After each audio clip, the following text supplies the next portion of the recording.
based on people that she basically either work for the family or know the family. Like, yeah, because the farm hands are the... Yeah, the three farm hands are the Scarecrow, the Tin Man, and the Lion, and then the Wicked Witch is... I forget the lady's name. Miss Gulch. Gotta get the most Western name possible in there. And then the Professor ends up being the Wizard. Which could actually be the same character and not just a fever dream. Yeah, that is possible, because they build him up that way. I love the fact that they do this movie with the black and white. Actually, it's more like a Game Boy screen. It's kind of got that little... Eight shades of gray. Little, I think they called it. Yellowish gray. It's not fully black and white. It's like sepia toned. And then, of course, when she arrives in Oz, the first thing she does is step out into Technicolor. Just like, oh, well. That's a horse of a different color. I think everybody pretty much knows the story of the Wizard of Oz, but if you're not familiar, basically, she gets knocked out in a tornado, which is what causes her to have this dream, although she insists that it actually happened, which is kind of ambiguous. We don't know if it actually happened. If the house literally gets picked up in a tornado...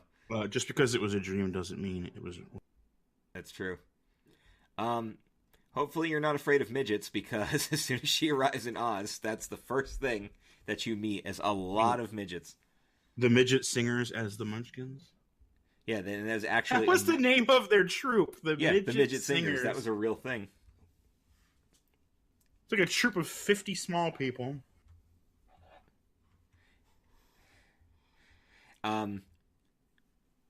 Of course, she's trying to basically figure out how to get back home, so she has to follow the yellow brick road. And meets all these wonderful characters along the way. The Scarecrow wants a brain. Tin Man wants a heart. Cowardly Lion needs courage. Cowardly Lion's scene is so great where he's trying to act all tough and fight them, and all she does is basically just bop him in the nose and he starts crying. She booped his snoot. Why'd you do that? Relatable. Why? Why'd you do it? Put him up. And of course, the witch wants the ruby slippers because they have powers. Although she can't, she like practically gets burned when she tries to touch them, so. And the Professor's just this big illusion. He's like this big giant head. And then Toto exposes him. Oh, it's just a guy creating an effect. What a jerk. What a jerk. Man, this movie did not waste time. Actually, it does waste time, but it's like during the songs when time gets wasted. So it's just like, okay. Yeah, it's kind of like how when we talked about Star Wars on the last episode, how the first movie could have cut at least 20 minutes and still been a good movie, and most of it was in the desert, which is where the most time got wasted.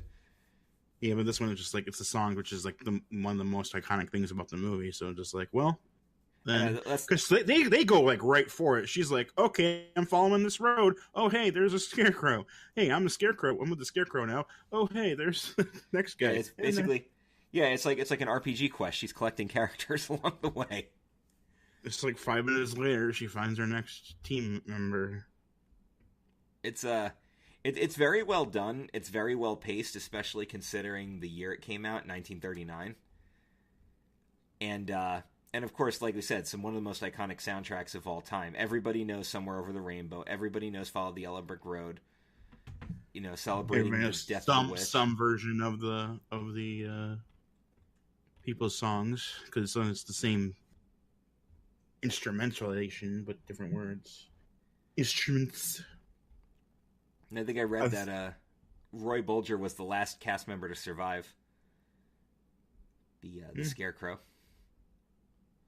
So, Judy Garland actually died pretty young. I was That's the drugs. Well, yeah, that would do it. And Toto's credited as Toto, although the actual dog name was Terry. Terry was paid more than the Munchkins were in this movie. To be fair, Terry gets way more screen time than the Munchkins do. There's times where like I worry about the dog in scenes because he starts running in and then they start like dancing around and you're like, oh, ooh, ooh. But the dog was pretty nimble and got out of the way. Either that or they were just really careful. But again, this is one of the all-time classic movies. Again, it's one of those ones you grow up watching. Yeah, I don't think I can actually say anything really negative about this one. I mean, everything is done so well, and it's just so much fun to watch. I guess if I had to be nitpicky, which I could be, I would say that we spend just a little too much time on the farm before we get to Oz. You mean like It's a Wonderful Life, where we spend too much time telling you how bad his life is?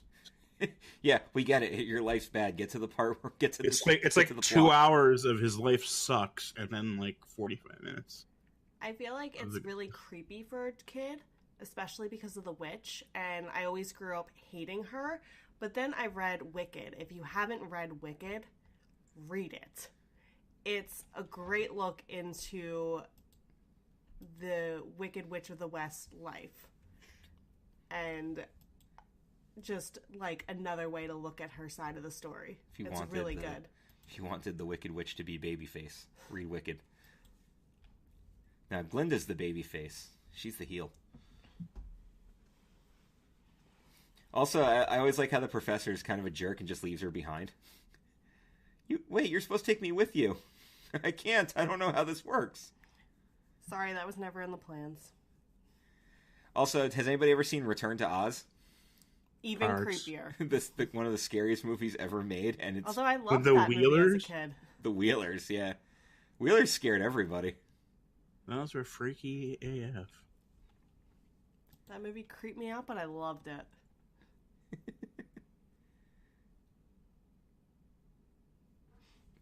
The best part was Margaret Hamilton was actually a fan of the Oz books, and the producers wanted to consider her for a part.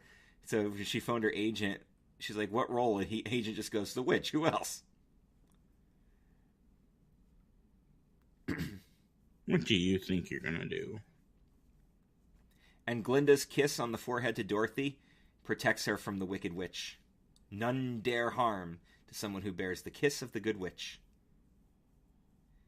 And, yeah, I'll address this now. No, there are no dead midgets in this movie. That is an urban legend. Well, I mean, they're all dead now. Well, yeah, but I mean, like, not while you're watching. No one is hanging. Nobody committed suicide on camera. GTFO with that. Yeah, I still don't even know where that supposedly takes place. I've seen it. It looks like it actually could be, if you really look for it. It's kind of creepy looking, but it's not a person.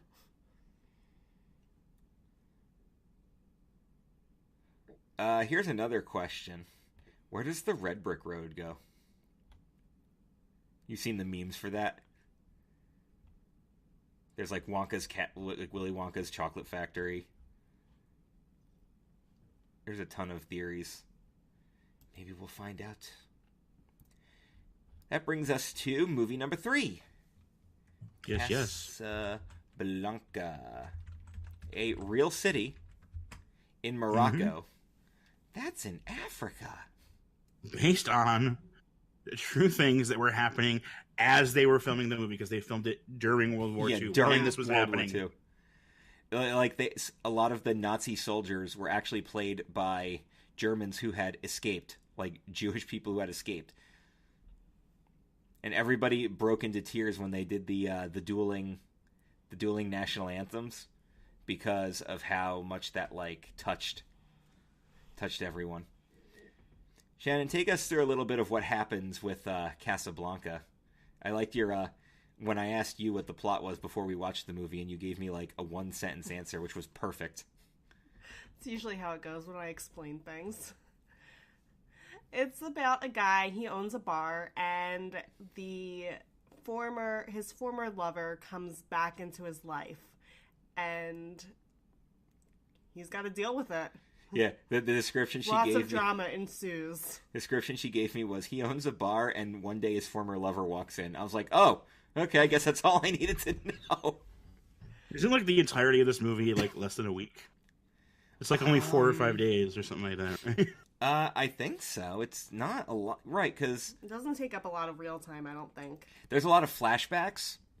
You know, we'll there's always have Paris. There's the big flashback, yeah. Yeah, but that's like a year. I mean, it wasn't a year. But yeah, basically the first day is he's got these soldiers coming in. They want to arrest people,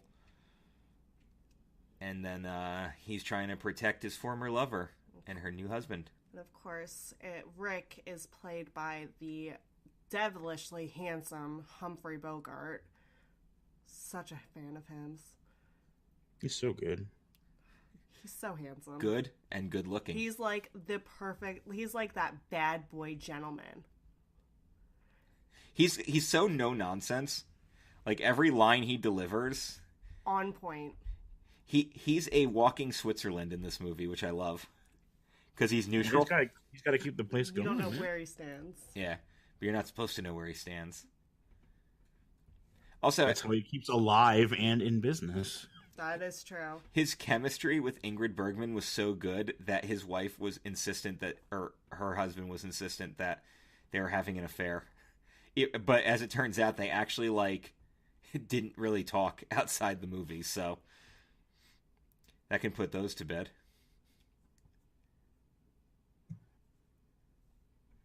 So, yeah, basically, he just wants his club to stay in peace, and then all of a sudden, here comes his former lover, and she needs help. Yeah, as if things weren't bad enough, he's dealing with people trying to get back to America. Like, imagine going on, saving up your entire life, going on a European vacation, and World War II breaks out. Yeah, pretty much. And you can't get back home.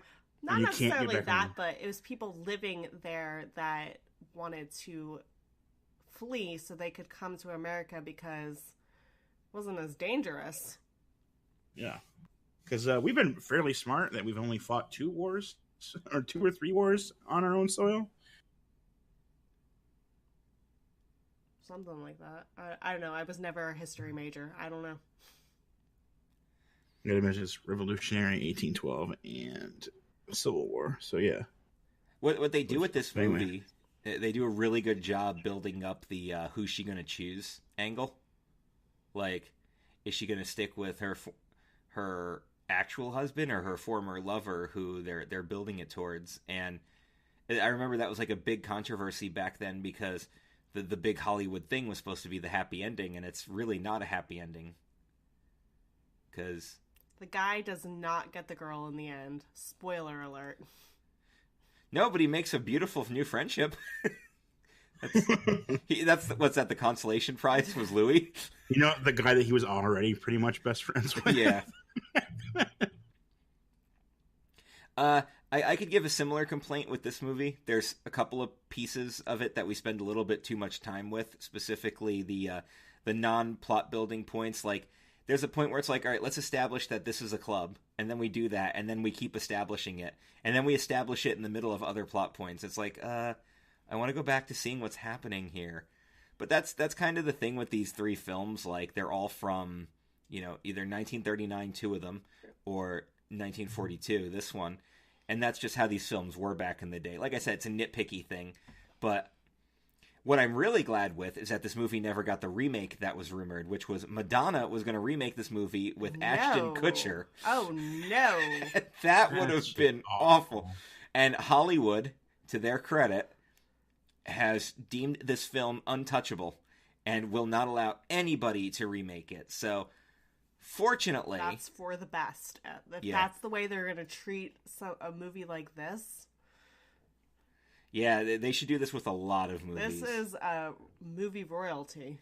Well, then again, so is Wizard of Oz and Gone with the Wind. They are, yes. They should not be touched. They are, hands down, some of the best classics.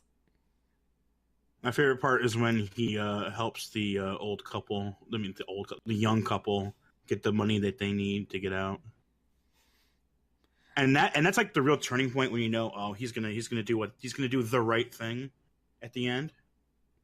It's where you can see that he's not a dick. That the dick that he front that he puts on. You're like, oh no, he's gonna do the thing. Yeah. My favorite scene is when they just shoot the guy in his club, and he's like,